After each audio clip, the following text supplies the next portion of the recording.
Salut, c'est Olivier. Aujourd'hui, je vais répondre à une question. Faut-il se lancer sur YouTube? Faut-il créer une chaîne sur YouTube en 2020? Ça, c'est une question que se posent tous les jeunes YouTubeurs, toutes les personnes qui veulent se lancer. Est-ce que c'est pas trop tard? Est-ce qu'il n'y a pas trop de concurrence?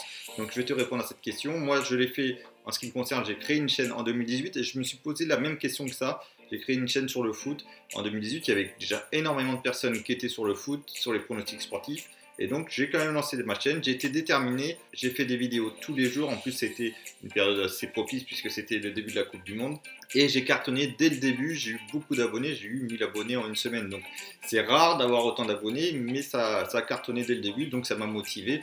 Et donc, aujourd'hui, j'ai 22 000 abonnés. J'ai une communauté et je suis très satisfait. Là, j'ai créé une autre chaîne YouTube pour donner des astuces, pour aider les jeunes youtubeurs, même les youtubeurs qui sont confirmés à progresser et à améliorer la chaîne YouTube, à donner des petits tutos, des petites astuces. On est en 2020, je me lance, là j'ai très peu d'abonnés, mais il faut être déterminé, il faut faire énormément de vidéos. Alors c'est sûr, si au bout de 6 mois tu as même pas 100 abonnés, c'est très compliqué, mais en étant déterminé, en faisant les choses bien, là je te donne plein d'astuces, les référencements, il y a plein de choses à savoir et d'ailleurs YouTube c'est très intéressant par rapport à ça. Tu apprends à faire le référencement. Donc le référencement c'est sur YouTube, donc c'est un référencement Google. Ça peut t'aider pour faire une autre activité, ça peut t'aider pour faire un autre travail. Certaines personnes, certaines sociétés cherchent des gens qui savent faire du référencement Google. Donc ça peut être bénéfique pour toi, pour ta carrière, si tu veux pas faire une carrière dans YouTube. YouTube ça peut être pour gagner de l'argent, mais ça peut être aussi pour parler à des gens d'un sport, d'un hobby que tu aimes. Ça te permet de partager des choses, par exemple sur une niche qui est vraiment très restreinte, tu peux parler avec des gens qui ont la même passion que toi, donc c'est super intéressant, tu communiques, tu crées une communauté, et même si tu n'as pas 5000 ou 10 000 abonnés, au moins ça permet de partager ta passion, ça permet de partager ton hobby, ton loisir, donc tu aimes, ça peut être un instrument de musique, ça peut être un sport, ça peut être du jardinage, je sais pas, ça peut être plein de choses, de la musique, ça peut être vraiment plein de choses, et tu peux partager ça. Ce qui est intéressant sur YouTube, c'est qu'aujourd'hui, il y a de moins en moins de personnes qui regardent la télé, il y a de plus en plus de personnes qui regardent YouTube. Tous les jeunes regardent YouTube, tous les jeunes regardent du contenu sur les téléphones.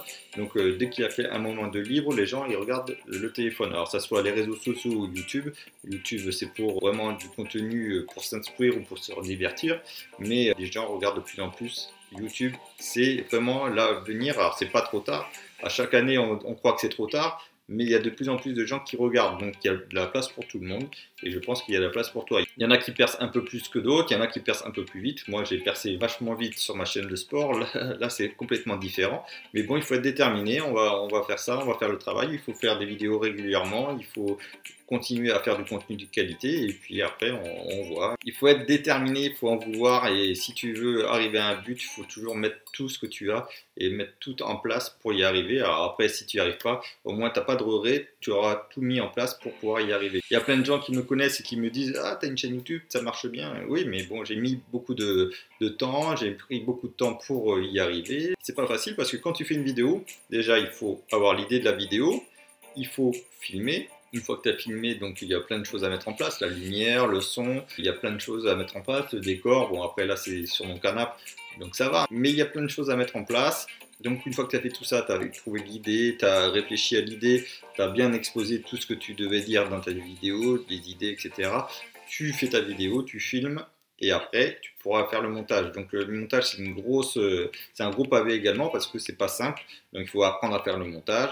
Après il faut apprendre à faire les miniatures pour que les gens cliquent sur tes vidéos. Il faut faire les référencements, il faut mettre un bon titre, une bonne description de la vidéo, il faut mettre des tags, pareil pour le référencement. Il faut savoir quand est-ce que ta vidéo est la plus vue, donc pour la mettre au bon moment, pour qu'elle soit vue pour un nombre important de personnes. Donc il y a plein de choses à voir. Ensuite il y a le référencement aussi sur les réseaux sociaux pour amener du monde sur ta plateforme, sur YouTube. Donc il faut créer une communauté, il y a plein de choses à faire. Donc il n'y a pas que filmer et tu crois que c'est aussi simple que ça, il y a quand même du boulot. Et donc il faut persévérer, ça c'est le mot que je vais te dire 10 fois dans la vidéo, il faut vraiment persévérer pour y arriver. C'est comme dans tout, tu vois, le petit gamin qui a 4 ans ou 3 ans, qui veut faire du vélo, il va pas y arriver tout de suite. Donc voilà, il persévère, il essaye, les parents ils le font essayer plusieurs fois, et puis d'un coup ça marche. Voilà, et bien YouTube c'est pareil, tu persévères, et puis d'un coup ça va décoller tout seul, et du coup tu pourras avoir une communauté beaucoup plus importante, et de beaucoup plus d'abonnés, beaucoup plus de vues, et puis ça va monter au fur et à mesure, crescendo. Et donc toi aussi tu seras plus à l'aise à faire tes vidéos, tu seras plus à l'aise à faire ton montage, tu seras plus à l'aise avec les logiciels, tu seras plus à l'aise avec les réseaux sociaux, etc. Voilà, tu auras une communauté qui répondra aux commentaires, ça fera une communauté qui va te suivre sur les réseaux sociaux, sur tes chaînes YouTube, et donc ça va te permettre peut-être de vivre, de créer du contenu, des formations, de l'affiliation. Tu auras un petit peu d'argent avec Google AdSense, c'est-à-dire les publicités YouTube. Donc tout ça, ça peut te faire avancer, ça peut te donner un complément de revenus si tu travailles ailleurs, ou si tu es jeune, ça peut te donner un pied à l'étrier pour aller plus loin. Il y a pas mal d'étudiants qui font des chaînes YouTube qui sont super intéressantes, et donc pour moi, ça peut être aussi un métier à part entière. Donc ça peut te servir pour le loisir. Donc si tu veux faire ça pour le loisir, voilà, il y a plein de gens qui regardent des vidéos, des tutos, voilà, pour le loisir, sur n'importe quoi. Et donc il y a de la place pour tout le monde. Moi je te conseille vraiment de créer ta chaîne YouTube. Alors même si ça marche pas dès le début, ça va marcher un jour ou l'autre si tu es déterminé. Et voilà, j'en suis l'exemple vraiment. Sur ma chaîne YouTube de foot, ça marche vraiment bien. J'ai 22 000 abonnés. Aujourd'hui là sur cette chaîne, je commence, donc j'ai très peu d'abonnés.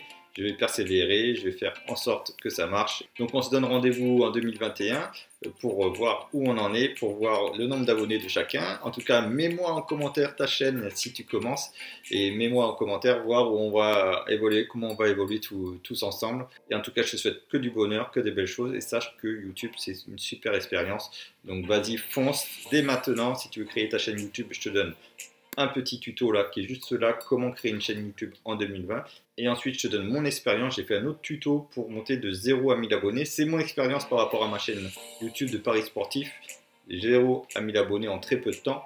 Donc je te donne mon tuto là-dessus, je te montre là, il est juste là, et j'espère que pour toi ça marchera et que tu auras 1000 abonnés rapidement. Donc tout ça c'est un tuto sur ma chaîne YouTube, donc si tu veux t'abonner et recevoir mes vidéos dès qu'elles sortent, n'oublie pas de t'abonner et active la petite clochette. Je te souhaite une bonne journée, je te dis à très vite pour une autre vidéo. Ciao, ciao!